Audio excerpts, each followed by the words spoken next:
Hello and welcome back, everyone, to another episode of Soundbites for Immigration Success. We bring you this podcast series so you can get to know your fellow consultants, hear their stories, challenges, and their successes. My name is Corbin Peter. I am CAPIC's event coordinator. I am not your familiar host today, but I'm filling in because our usual host is actually the interviewee today. So Monica O'Brien is here with me. She is a very familiar voice to all of you who listen to this podcast. Many of you probably already know that she is a longtime and experienced RCIC and member of the Canadian immigration world. And I'm happy to introduce her today. Monica, how are you doing? I'm doing very well, Corbin. Thank you. It is nice to hear your voice. Well, my pleasure. And this has been a long time coming, I think, and I'm happy to help get your story out. And jumping right out of the gate with the first question is, what exactly is your story? And on a deeper level, what made you want to become an immigration consultant? Well, Corbin, thank you for the question. And my story may have been heard already because I'm not afraid to share it. So I came into the profession like many other people. I came in not quite knowing what I wanted to do, and it sort of just fell into my lap. So, in brief, when I was finishing university, I was planning to go on a backpacking trip to Europe, and my mom, who was an immigration consultant, had started her own firm in the late 1980s. She was one of the earlier immigration consultants, and she had started her firm with two other people.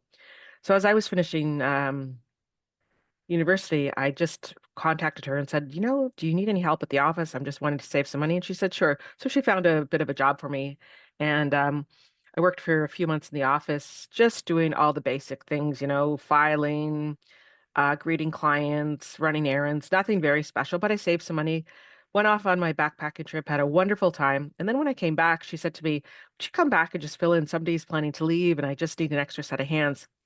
So I did. And I really, at that point, had no plans to stay in the profession. And in fact, I'd applied for teachers college and I didn't get in. It was at the time there was like 5,000 spots and 20,000 people had applied. And I didn't really have anything exciting in my background to perhaps qualify to be a teacher, except that I had gone to university. So I remained working with my mom, and a few months turned into a couple of years, and I was kind of making a niche there, and I was good with the clients, and I was sort of picking up the lingo. And she said to me one day, what about becoming an immigration yourself, Monica? She said, there's really no formal training, but I'd be happy to mentor you and have you learn, and we'd set a system and a process, and if you feel comfortable with that, we could tackle that. So that's exactly what I did, and I went through what we'd call a 5-year mentorship. So it involved everything from sitting with her in on interviews, um, writing the first draft of her submission letters, suggesting strategy.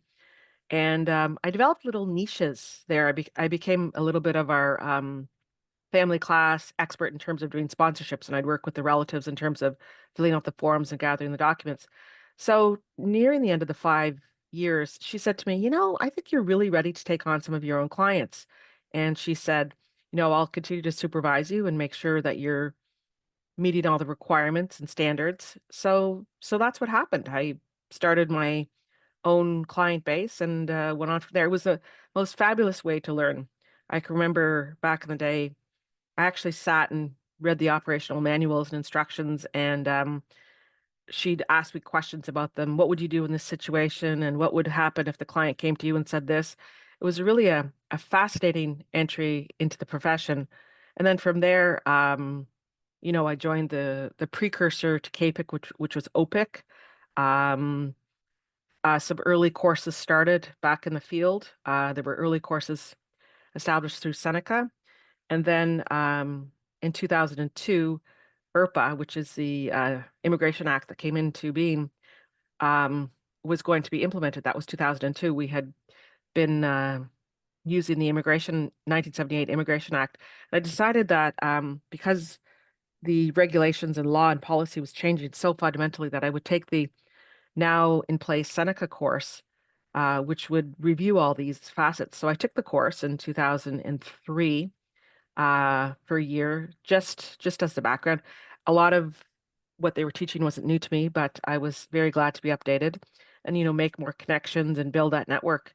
Um, and then from there, I actually ended up during that course having my twins. Uh, so I had them right after the course was done, and then went back and taught in that course for a number of years before the program ended. So that was kind of my entry into the profession, Corbin. It wasn't really scripted or planned. It was just sort of something that fell into my lap, and I Mhm. have had no regrets. I really have enjoyed it. Wow. Well, what a story that is. And I bet, so many different people come into the immigration world at different ways and different streams, but it's rare in my time at CAPIC at least to hear of like a family lineage of consultants. What was that like working with your mom? Like, because I think that's a fairly rare experience working with someone that close to you relationship wise. Well, it's a great question. And it's not unusual. Actually, I have come across, it's more common than you think. I've definitely now see, um, I've seen generational consultants, the next generation is working with their father and mother who was an immigration consultant. Maybe back in the day when I first did it, it was less rare, but it's a little bit more common now. As you say, it's not, it's rare, but more common. But you know what? I really liked it. It was quite funny. I really feel like I was taught by the best of the best, but we had to create this fine balance of we were mother-daughter, but we were employee, boss, and also colleagues because it got to the point where, after many years of me specializing in different areas, she would come to me and say, Monica, I've got this file. What do you think the strategy should be on this? But I can remember incidents like where I'd be going to see a client and she'd say to me, put on her mother hat, she'd say, Monica, you need to brush your hair.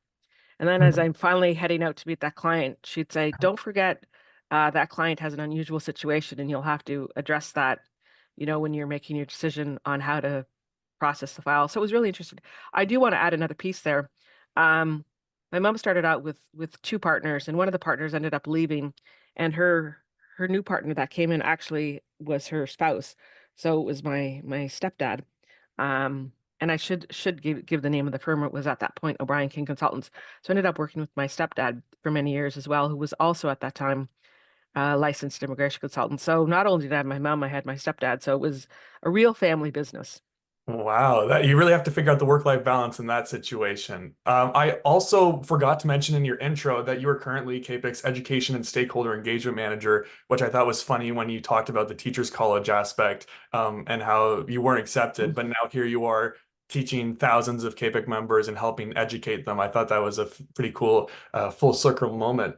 But moving right along, though, you've been in this industry for quite some time, Monica, so you must have come across some pretty big challenges. I want to know what the biggest one you've come across has been and how you overcame it or you're currently overcoming it. That's a great question, Corbin. So I really thought about this, and I'm going to relate these to more of a personal level. I mean, there are many challenges, in the profession overall. From the challenge that we have of immigration consultants being accepted and getting, issues with regulators, driving to federal statute, the establishment of the college. All that is there, and it's taken many years to get there. It's been a long solid march, but I want to sort of talk about the challenges on the personal level. And one of the biggest challenges, two big challenges for me, I'll talk about the first one was, as I said, I worked with my mom for over 20 years. And when I had my kids, um, she was a really generous employer, for the 15 years or 10 year, I guess 12 or 13 years that I worked with her prior to I had my kids. I worked really hard and I traveled and my hours were incredible. But when I had my kids, she was so generous with me and I worked my hours around the schedule of my young twins at that time. So when she was winding down the business and at one point she was big and busy and it was thrilling and exciting. But as she was winding it down and became a much smaller entity, she asked me what if I wanted to take over the business and take over the entire client base and continue on with that. But I really didn't want to. I really loved working with them. I really loved really being my own boss, having so much autonomy, making so many decisions, but I didn't want the responsibility of paying the overhead. I didn't want the responsibility of paying the staff. I didn't want the responsibility of making sure I had enough payroll to pay myself. I saw the challenges of running a fairly large business, with staffing and pressures and payroll, and even being down to a small entity like that. I didn't want that pressure or responsibility. So I had to sort of find a way to reinvent myself and use my skills and want to make a difference. So, as I was winding down with my mom and I took myself off their payroll. I did a little bit of freelance for a number of years and did some work with the regulatory body of that day, which was ICCRC. I was continuing with my volunteer with CAPIC. I was liaising with some colleagues to do some co-counseling. So I was just doing some freelance work, and it was okay. But it wasn't really anything that was sort of steady or regular. And I really decided I need to do something different. And then, that opportunity came along with CAPIC to do a few hours with them, and I wasn't sure, and I thought about it. So I sort of signed on part-time basis, and doing to some degree what I do now, organizing events and seminars, but at a very, very narrow level. And I was hired at 20 hours or 25 hours, but me, within a week I was putting in 40. So then came the offer to work full time. And I just jumped right in and here I am 8 years later. So I sort of pivoted and found a niche that worked for me while still being able to use my skills. And and it's much to the same degree. I love my job. I'm fortunate to work with a boss that gives us some autonomy. Um, we have members that we have to be accountable for, just like back in the day when it was clients that we had to be accountable for. But I guess the takeaway from that is find something that you love to do and that works for you. So that was the one challenge. And the other challenges is the issues of fees. Um, in our industry, we have to value the work that we do, and we struggle in how to set our fees. And if you're a CAPIC member, you know that CAPIC has a fee survey where you can start looking at that and look at the range of fees. So when I was working with my mom, we had a range of fees, and I could quote the fees that I thought were appropriate for the case. And we had a general range, but I sort of had carte blanche in quoting through that range. And I often quoted to the low end of the range, and I would come to regret that because I would do, there was more work that was involved, and I would find sometimes that I'm doing all this extra work and I quoted a fee that was too low, that was too low. So I struggled with, I think probably valuing myself a little bit and setting appropriate fees.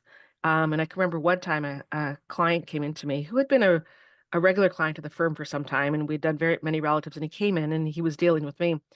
And he said to me, "Why are you quoting that fee? Are you not confident in what you do? Like you should be quoting." It was a client that actually said that to me. So that was a good lesson. And the other piece that sort of solidified that was when I left my mom and I was doing some more work on my own, and I was setting consultation fees, and my consultation fee was super low. And I remember sitting with some colleagues, and we were talking about what we charge for consultation fees. And I said, I think I just at that point charged $100. And somebody said to me, "Monica, why are you charging $100? You've been in the industry at this point for many years. You've got lots of experience." Um, and so it was really chatting with my colleagues that I sort of got the courage to begin charging more. And again, that goes back to valuing yourself and understanding that it's okay to charge a fee that's reasonable. And the third piece that I have to this, Corbin, is at one point when and I'll go back to the story of working with my mom. Um, one of the assistants came to me and placed a bunch of files on me, and she said, "Monica, these are your files." There was like 4 or 5 files. She said, "These are all files where you have made payment arrangements with these people, and you've been very generous. They've come to you, maybe they didn't quite have all the money, and you've given them some sort of arrangements." She said, "All 5 files have their visas, and they all still owe you money, and all of these are at least 6 months overdue." And she said, "We've been calling and emailing." And she said, "I want you to call them, and maybe if they hear your voice, they will be a little bit more on notice, because she said the next stage is to put them into collections, and we don't necessarily want to do that. So I started making those calls, and one of the people that I called was a young man. Well, he wasn't young; he was maybe in his late 30s, and he had come with his family. And he was the last amongst his family. His parents were here, and he had a whole bunch of siblings who were all well established. And I called him, and we had a nice chat for about 5 minutes. How are you doing? How are you settling in? And I said, so I'm calling about the $2,000 that you still owe. I said we had very generous arrangements, and I said normally we would collect this up front, but I was understanding of, you know, your particular situation at that time. But we're really at the point where we want to close out our books and close out our year end. And he kind of gave me heck, and he said, Monica, I needed that money to put that as a down payment on my house. So for me, and I was really taken aback, and I thought to myself, wow, if you have money to put down on a house, and he had thousands of dollars to put on a house, then I'm such a low priority to him. And that was the last time in that respect that I ever really did payment arrangements like that, where it was so generous. So that was comes back to, again, that value and that lesson about about the value of yourself and understanding that you can allow yourself to be taken advantage of. So those were some of the challenges that I had on more of a personal level. I hope somebody Hmm. gained something from that. Oh, certainly. Well, I have a quick follow-up that's kind of not a favor, but I want you to take maybe like 60 seconds, something fairly quick, the next 60 seconds to speak directly to the person listening to this, because I think a lot of people in the industry face that issue and say that this person who's listening hasn't had that client tell them to their face like you did that you're undervaluing their self, or maybe their colleagues haven't come over and pulled them aside and said you shouldn't raise those prices. What would you say in those 60 seconds to the person listening right now who hasn't had that talk? What would you say to them about, just directly valuing themselves? Uh, Thanks for the inspiration there, Corbin. I would say, when you're sitting down to have that conversation with your client, think about all the training that you've gone through and all the education, all the hours and research that you have done to get ready for this profession, and think about the kind of advice that you're going to give them, the kind of strategic options, and to understand that what you're bringing is of value. You don't go to your dentist or your mechanic or your accountant and expect it to be free. So why should the work that you do not be considered valuable? And don't be afraid to quote that fee. I'm not saying to go out there and gouge anybody. And sometimes there are unique situations where you might want to do something pro bono, or you might want to adjust or give them a little bit of leeway. But don't compromise on yourself or your fees. And that's actually a piece of advice that I wanted to pass on. Value who you are and your worth. And I'm happy to have a conversation with anybody one on one if they're doubtful of that. So thanks, Corbin. No, thank you. I think those words will really resonate with a lot of people and help a lot of people. So thank you, Monica. I want to ask as the final question for today, and I'm sure you probably have multiple answers to this, and I would love to hear them all. Do you have any advice for those new into the profession today? I do. I have a lot to say, and I actually wrote some down. And I just went over one of them is to value who you are, know your worth. And listen, none of what I say is new. You may have heard pieces of this from various colleagues that I've interviewed over the last year and a bit, but some of it is so impactful and resonates so much with me. One that is really important is to be kind to yourself, to be kind to your clients, to be kind to your stakeholders, to be kind to your colleagues. It doesn't, you are not harming anybody by being kind. That's not to say to allow yourself to be taken advantage of, but even when you're saying no to somebody, you're saying no to a client, I'm so sorry, I don't think I could do anything for you, or a client is asking you for help or input, and you want to say, I'm so sorry, I'm just at a point where I don't have the extra time. Always be kind. It doesn't take much to reflect that back. So be kind. It sounds trite, but it's something that's important to me. Um, Another one that I would say is to be true to yourself. Uh, don't compromise your set of values. This one is really, really important to me. And build a network around yourself of people who reflect who you are.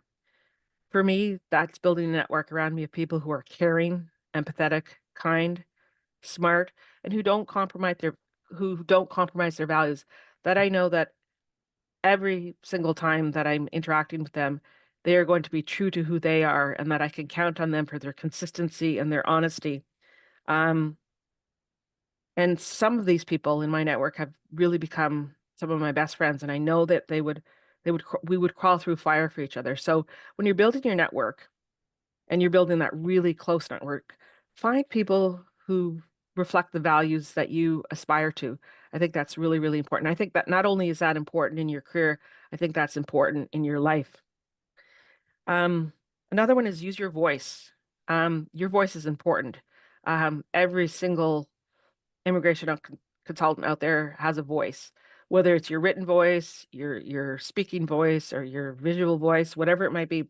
Don't be afraid to ask questions. Don't be afraid to speak out, gather more information, and make decisions that are important to you.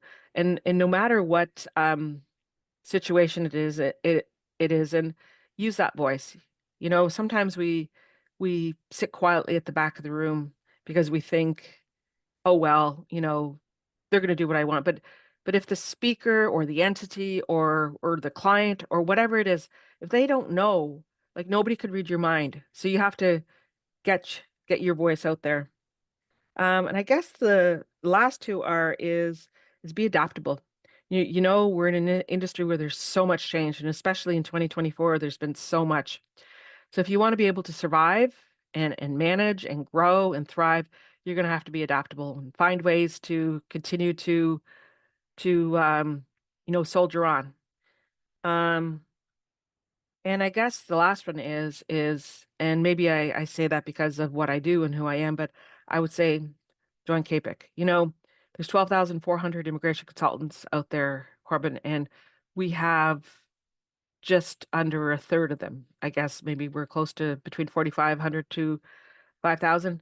Listen, I know maybe it's not everybody's cup of tea, but I would say that most professions, the accountants are going to join their professional association, the doctors are going to join their professional association, the same with the nurses.